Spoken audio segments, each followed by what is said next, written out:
Hello friends, welcome to another video. This one has been say hi. Yeah, well, I'll show them in just a second. This video is requested by a few friends, and I figured it might be something people are interested in. I was gonna wait until I was ready and makeup on and the room was done, but then I realized none of those things will ever happen at the same time. So I'm just gonna go ahead and do a real life imperfect video. So welcome to our homeschool room.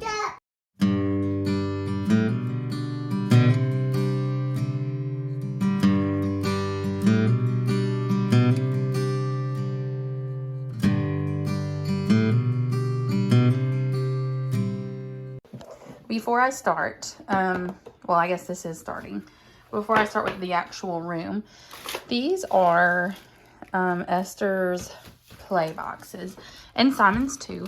I have 5 of these, and they're for each day of the week, and each of them are filled with different tasks. That way when I'm working with Simon independently, I can open one of these for her, and it's something new each day. And it just kind of keeps her occupied for like 30 minutes or so. This is my beautiful desk. I still need to clear off this stuff, and this is my iced coffee that has been sitting too long. Joel made it for me, and I love it so much. It's a butcher block top that he made, and then these are old filing cabinets that he refinished. And then underneath, this is a big box of stuff that needs to be shredded, so just ignore it. And these are all magazines that I need to figure out where to put. But I have underneath here some of the Stairlight drawers. This has craft supplies that like the kids should not have access to at all times. This one is empty. The bottom one down there has camera stuff, like Polaroid stuff. These are my Cricut vinyls and cardstock and stuff, transfer tape, whatever. These are the water painting colors and just like coloring books. And then at the bottom is our treasure box toys. So those are toys that Simon can get, and Esther, but really she doesn't understand. She just gets to put stickers up here. When he fills up a whole sheet, he gets to get a big toy out of the box, and for every 5 he gets to have a sucker or something like that. So now I'm going to start back at the beginning. I just wanted to do that while she was sitting here playing. So our homeschool room is like around this corner, like a hidden room in the back of our bedroom. And when you first walk in, you see this bay window here, and then I have their IKEA desk that's also a sensory table. And this is where they do like their coloring sheets, practice writing, stuff like that. And then I have the numbers hanging up there. I'm going to be hanging up the letters here because I currently have them on a different wall, but they won't fit. And this is the main wall that we just came in on.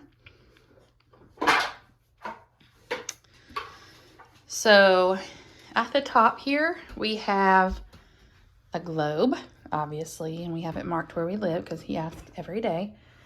These are the art supplies that he is allowed to get out for different projects. These are just cool pencils. They're not even sharpened where he can use them. Markers, and then some markers that they can grip easier. Daughters, crayons, and then some of these are also the easy grip crayons. And then back here I have scissors for him and scissors for her. Beside the art thing, and this we just carry them, is their technology stuff. So we have headphones, iPads, different things like that. We have yet to use this, but maybe we will. I don't know, maybe when they get older. Down here is just a pencil sharpener and some pencils. I just got him some regular pencils. These are like the toddler grip ones, but I have him some regular ones in the living room.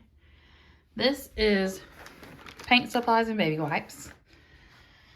These are what I'm going to use for seasonal stuff. These are all of our Easter activities that we're about to start. This is going to have like a bunch of stops because I keep having to stop and do something else. So sorry. This is life. Down here are, let me put this back, different readers, leveled readers, and things like that for when we start that process. I just pick them up when they're on sale. Over here are like resource books that I have. This was like the book that got me through teaching elementary school. And then just some different things in there. And I don't have anything up top yet. Mommy. Hold on, Esther. This shelf is just pretty open right now. One thing that I've been trying to do after reading some articles and watching some videos is when I organize, leave space to grow. This is going away because we're not even close to being able to use this yet. Simon is not even 4 yet. So we're just going to put that away, and then another storage box. Down here are my favorite organizing things for the homeschool room. So hopefully today I'm going to cut in my vinyl language, math, and then science and social studies maybe, or just science. But in here, I'm sure you've seen these. These are our flashcards. We do just the letter sounds every single day. And then I have our curriculum that we're currently using. So this is what he did for the letter B the other day. That was his idea. And then he didn't really feel like doing it on the letter A. But we're using the Good and Beautiful preschool curriculum. We've only been doing it for 2 days. So, so far, we really like it. They're short lessons. They are fast enough pace that he doesn't get bored, but slow enough to where he's actually getting, information. And our folder activities are down there. And so I just go through on Sundays and read the lessons. We only do schooling 3 days a week. So I read the lessons, and whatever materials we're going to need, I just lay up here. So, and I need to put it back the right way. Esther, I'll show you what she's doing. Hold on. I'm doing the. Look, I'm doing the. Does it? I'm doing the.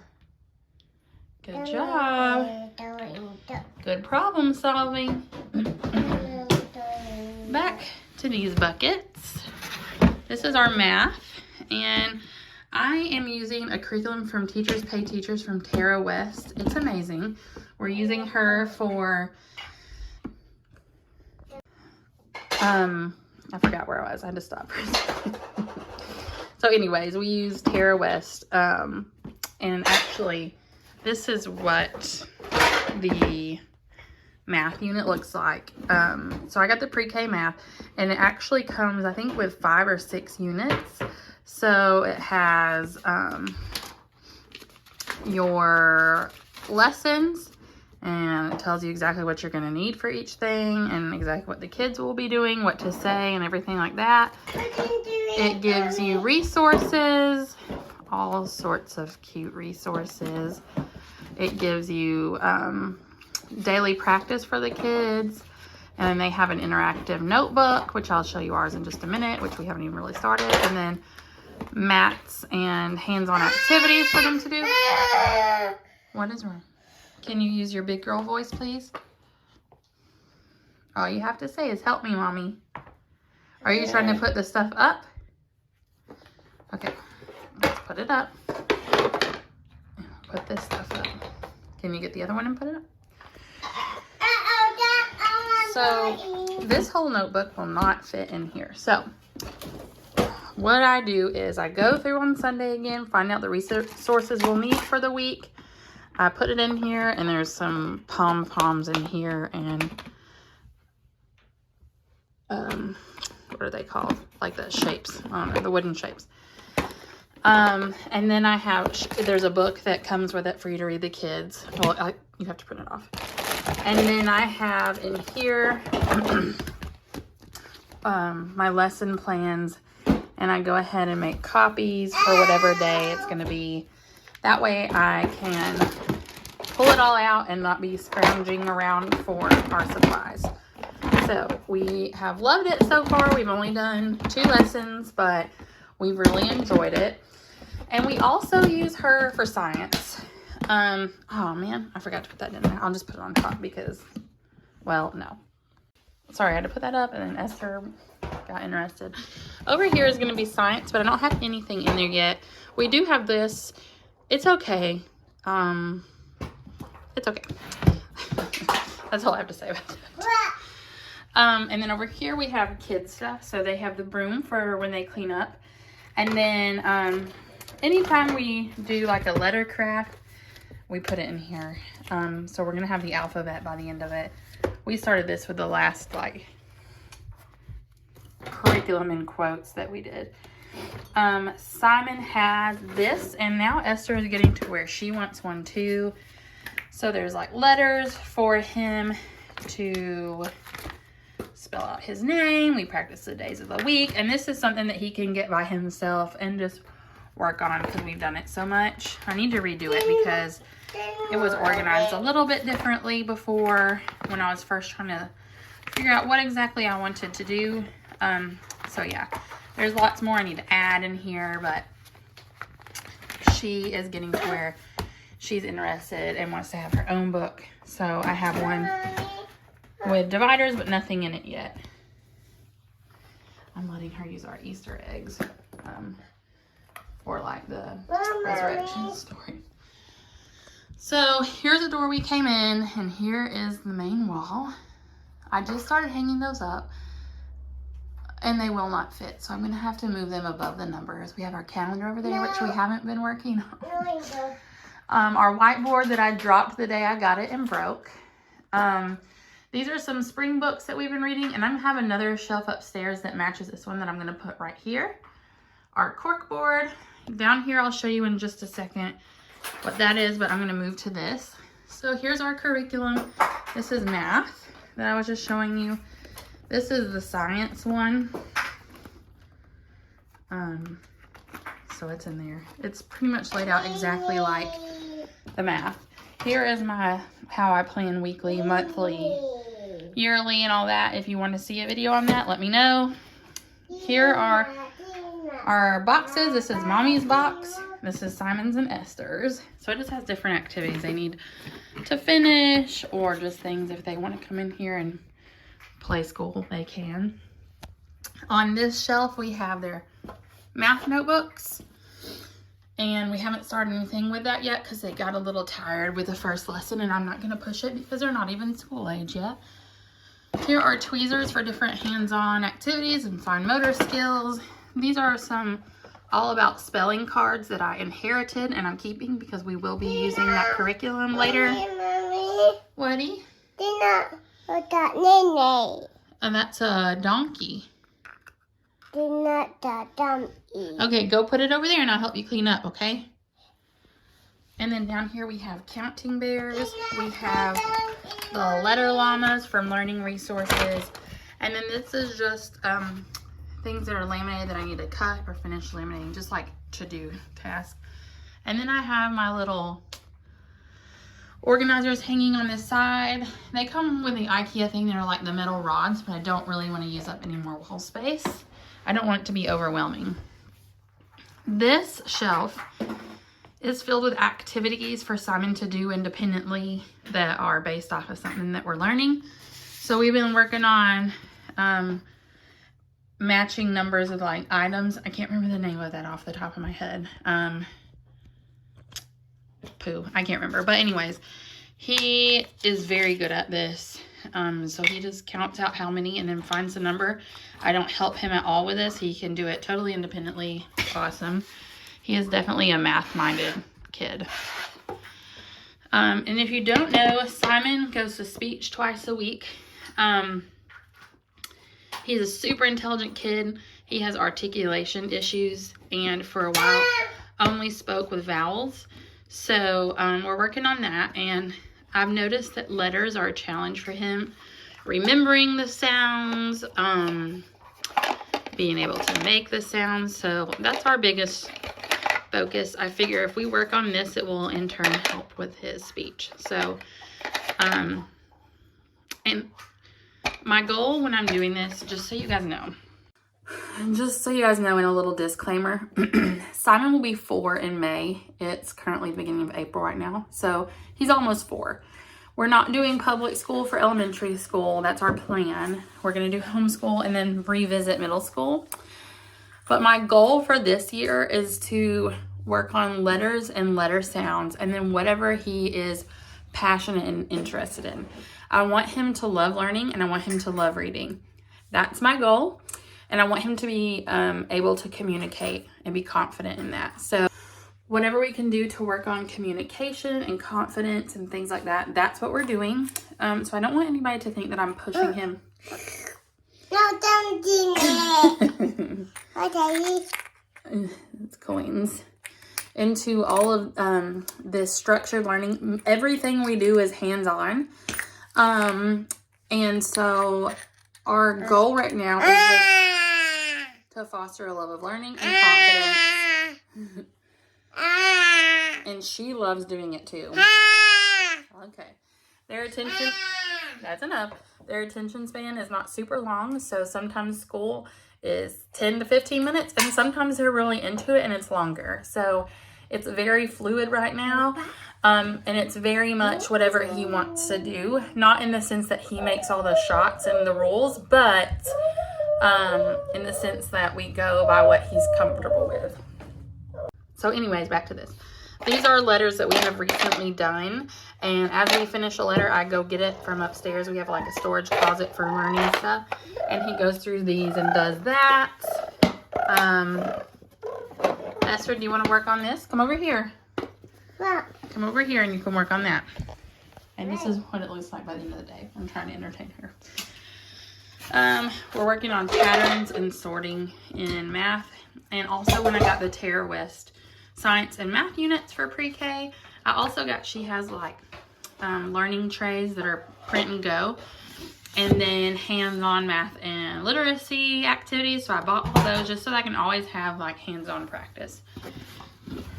Down here is social studies and science stuff, but all we have in here right now are the Global Kids cards, and it just has activities. In here, we have our math manipulatives. We have magnet numbers. We have cubes. We have these things that are really cool. They have pegs, and you count out the pegs as you put them in, and then it has number tiles, and it's self-correcting. What it can only hold the amount that it is, you know. And so then over here we have those. We're not even close to being ready for that, but it was on sale, so I got it. Mommy, do that, Mommy. You want to do the magnets? Here you go. No, do that. Do that. Mommy, do not that. Okay, I relocated her. Not sure how long that'll hold. So that goes there. She's done playing with that now. And down here are literacy manipulatives. This is like a geoboard of wooden things, and you make letters. It's super cool. We have flashcards and letter cards. And then these are, it's like a wooden spindle with blocks on them that are letters. And the vowel always stays the same, and you just make different words. And so there's 5 of those spindles for each of the vowels, and then they can make words once we start working on word families and stuff. So that's this wall. And then moving over here is our supply cart. This is just, this has our Good and the Beautiful letters in it. This, which I'm sure is dead. I mean, it just, that is not a sound you ever want to hear. Cool. So here's my planner stuff and my lettering stuff that I do for funsies. Regular paper, cardstock, construction paper, our magnetic letters, and different workbooks and stuff. Not coloring books, just workbooks and activity books. This is Simon's speech drawer. So whenever he gets done with speech with his teacher and she has printables and stuff, I throw them in here, and then that's what we do for practice. So I really appreciate that she sends home things, and sometimes if her activities that she sends him with has a Teachers Pay Teachers link, then I go there and I get more stuff from the person. That one's empty. This one's like foam sticky paper. And then this one are empty ones of these because we use these for everything and they need to be cleaned. And then back up to the desk. This stuff needs to be gone. And these need to find a home. Everything under there needs to be like cleaned up some. But this is our room so far, and I really like it. I would like to install like 2 shelves that run the wall there. And then I'm about to move all these letters, I say about to, but probably next week, to this side. And then that'll just give us more space. And I might leave the string there to hang up like artwork that they do. But anyways, this is our homeschool room in progress. It's tiny. It doesn't have to be perfect. It gets messy, but we love it. And hopefully it gives you some ideas. So thank you for watching our homeschool room tour. If you would like to see more homeschool content, let me know below what you would like to see. And if you have any tips or questions, advice, book recommendations, we would love to hear that too. I taught public school for 7 years, but homeschool is very different, especially when you have 2 kids. And some of you that do homeschool have like 5 kids. Bless your heart and soul, because I think you're super people. So, anyways, thanks for hanging out with us today. Thanks for hanging out with us today. Thanks for hanging out with us today, and we'll see you in our next video. Bye.